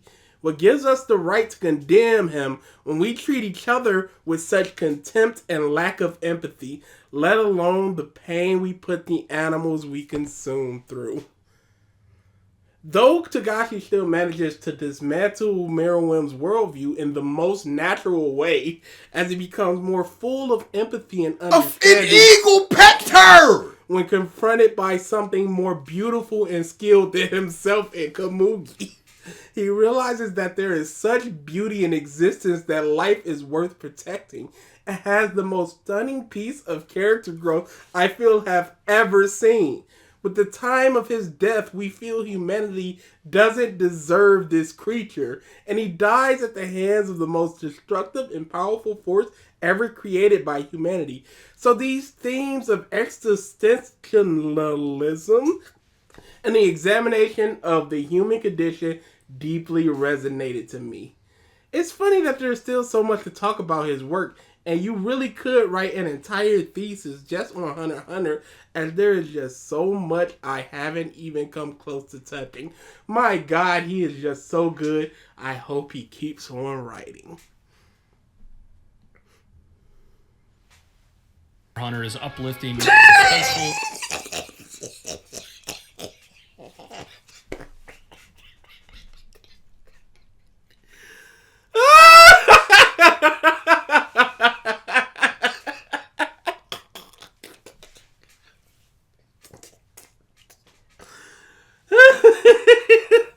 Oh man, oh that's too good.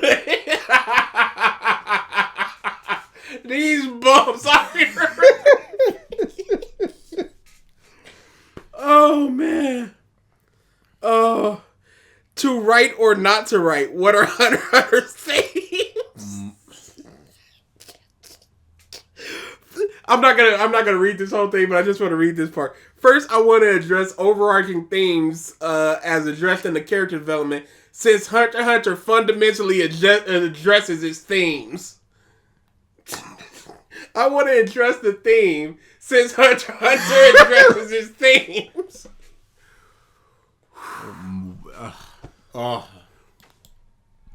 The music in Hunter x Hunter is uplifting, suspenseful, and mostly well-paced. There were a few instances of misplaced background music, but nothing major. It was irregular, but refreshing to see the same This man is just refreshing. All he drink is Sprite. That's all it is. Refreshing. After every sip, just refreshing. Refreshing. Throughout the entire anime. I can assuredly say that a year from now, when I hear this OP, I'll probably choke back tears of nostalgia from how powerful it was to me. A year in this. This is Hunter x Hunter. This is totally not Mark all over again. All over again. 1 year later, nostalgia. I don't know. I don't know either. I don't know what we're supposed to do here. Nope, me either. I'm not gonna cry when I hear "We Are" in the last episode of One Piece. After the initial cry of One Piece being over, but a year later, I'm not gonna cry when I hear "We Are." I'm not gonna cry because we hear "Hope." We are hope. Is that on Spotify? I need to put that on my playlist. The endings were also mostly additive, with the exception of the one in the Great Island arc. It really fit the mood of the arc, but I didn't care for it. I mostly preferred the first ending as well as the Chimera Ant Arc ending. That's right. Due to the contrast it had to the subject matter within each episode. Okay, sure. Yeah, not because it was good or how it was composed, or just that I liked it. Contrast. Because of the contrast. Man, I agreed with him, and then he just went, no, you don't agree. Hey, Death Parade's opening is real good.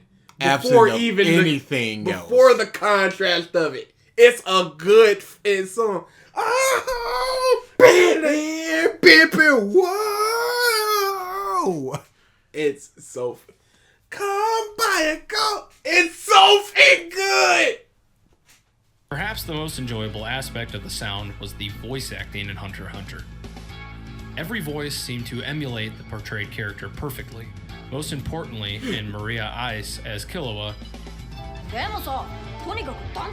and Keiji Fujiwara as Leorio.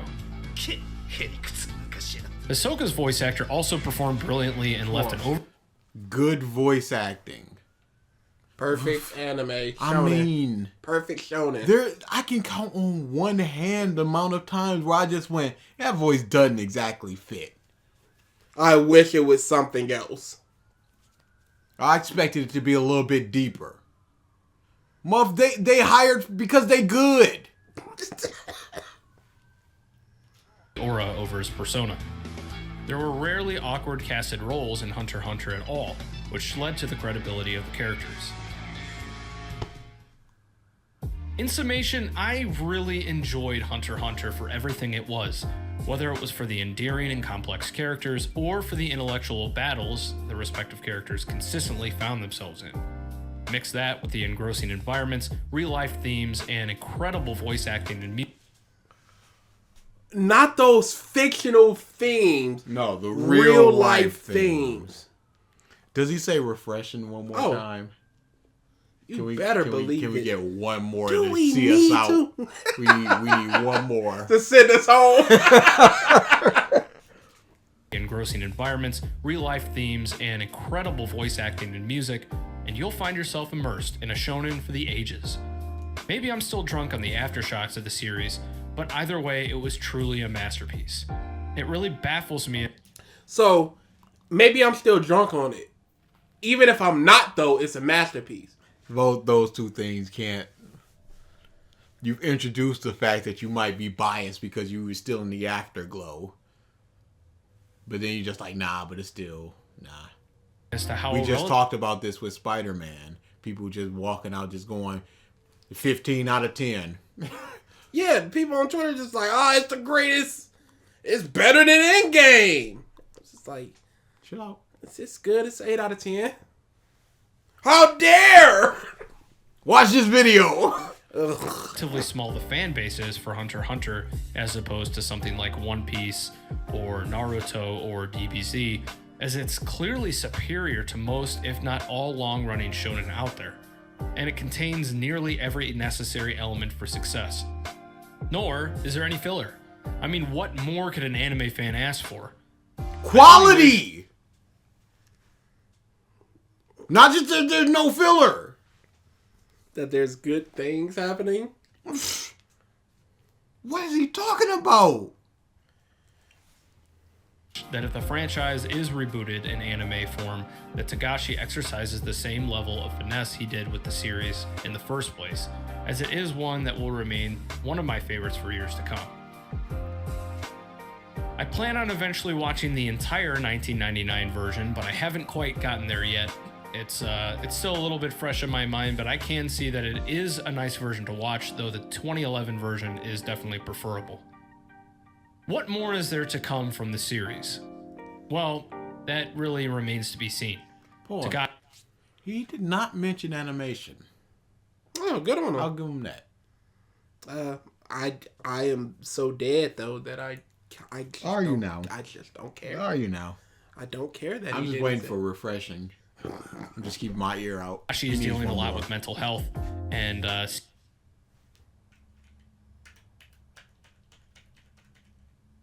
what more is there to come from the series? Well, that really remains to be seen. Togashi is dealing a lot with mental health and seems to write about a chapter a month, if that. At that pace, I don't know if we'll ever see the anime's conclusion, but I remain hopeful at least for some kind of continuation of the Dark Continent and things like that. Well, guys, we have completed the journey of Hunter x Hunter, and I will say it's not a perfect 10, but it's pretty dang close.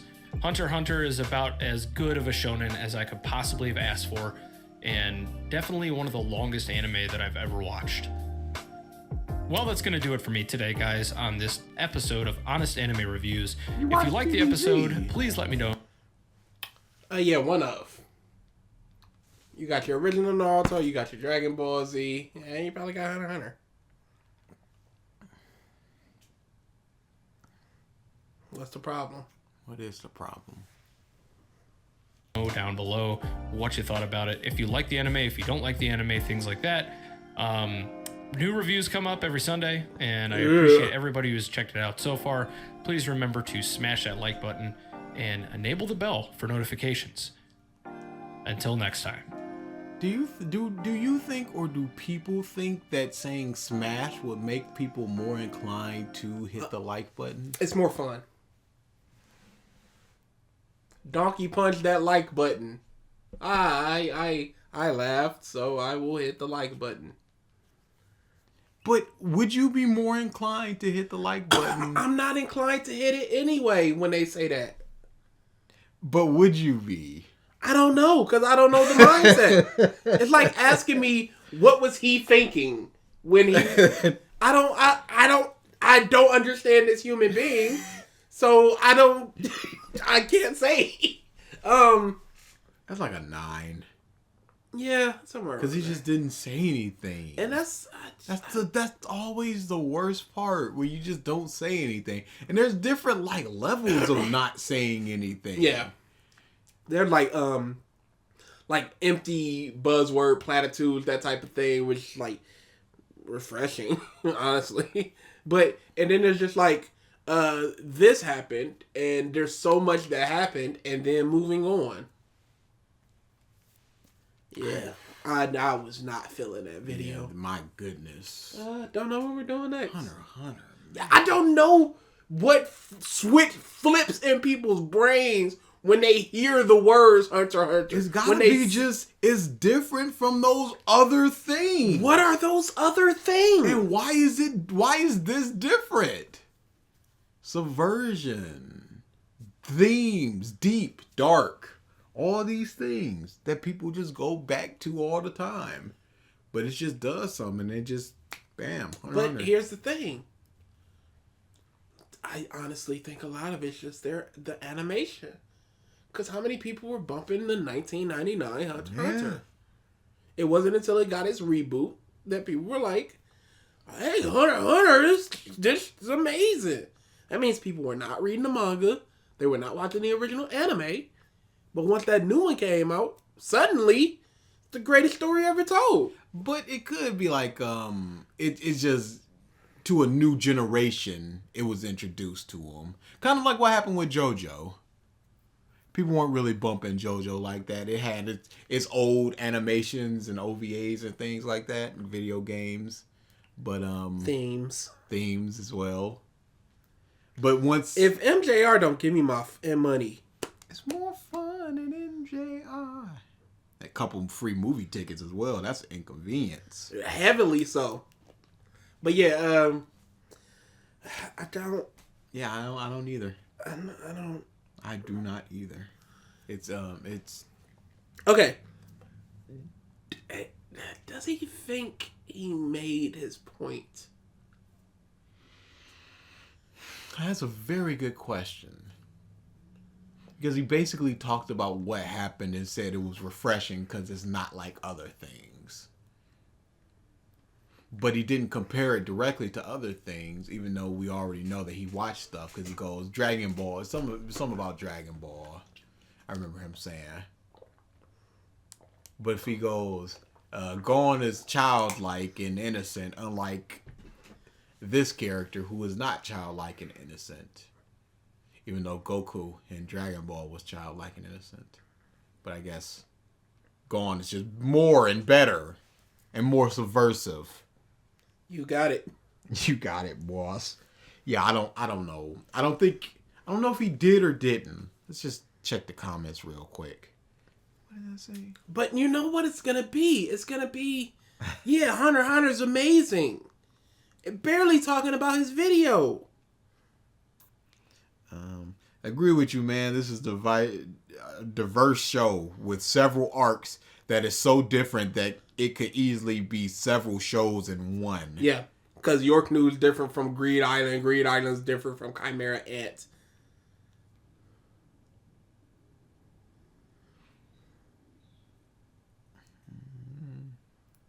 This person's just talking about their work schedule and wanting to watch Hunter x Hunter. What are you doing here? Great review, by the way. Liked and subbed. TBE Anime, a masterpiece? The best ever anime? The best ever. All right. Sure. Guys, Hunter x Hunter is perfect, no flaws, and cannot be improved. Yeah, no. Okay, thank you, Luffy picture guy. I say it all the time. Black Cats. Black Cat Pirates. Oh, yeah. I see you in the comments. You can't hide. We found you. We all in there. What a suspense. What a thriller. Finally hunted you down. Hunter x Hunter is decent at best. Still can't compare to One Piece though. So there's a couple people not rocking with that. HXH. Yeah, there's a couple people that are just like, hey, come on. Hey, let's wrap this up. I got not football a super tonight. Popular video. But yeah, my goodness. No, none of that. Yeah, can we stop? Don't know what we're doing next. Never do. Never. Well, unless the times that we do know, and then we do know, we don't know. Oh, tier list stream. Did you read any of Fire Force? I did not. Oh boy, we said it was Monday, sir. I forgot. We said that was my issue. I forgot. I will do it tomorrow. Okay. I will do it tomorrow. Okay. But I just clean forgot. Okay, we'll see based on well, I tomorrow. hope I forget tomorrow too. Oh, don't worry, I'll text you. No, please I'll remind you. No, please don't. You're fine. I don't need By the time you're waking up, I'm going to sleep. So no, it's fine. You don't need to remind me. Nah, I got you. I'll remember it. Nah, I don't think the greatness of Fire Force, and it's one character that I like. Who is it? Hinawa. Hinawa, really? Yeah, okay. I like him. He's funny. He's got a dumb hat, and I like his staring. Yeah, his staring's fantastic. His staring is funny, and then when she makes the little ghost, and he just it just kills it. Yeah, it's got the eyes. I like him. Yeah, and that's it. That's fine. I said in the Discord, I've laughed at one thing with Arthur, and it was, this isn't a horse. Yeah, dude, that was what I was like. Funny. I love Arthur. That was very funny. I laughed at that. It was like, can you look down? Because what you're riding ain't it? And then it's just this shot of him looking down, and it's just this full shot of just his face. It's just, this isn't a horse. That was funny. And he instantly gets weaker. He's such an idiot. I love Arthur. I'm waiting. Yeah. You're going to keep waiting, Nia. Because that was the moment, really. So that's it. If you ain't in now, you ain't gonna. You might get in a little later, but that was the one that hit for me. I'll say Fire Force is not hitting. It was never going to. Yeah, I do not like how it's just put your hand like this and now you get a whole new fire. Oh, is that all it takes? I forgot about that. Why is this not? Because he does not do that anymore. All right. I'll remember to read it. Don't text me. I'll text him, y'all. No, don't worry about it.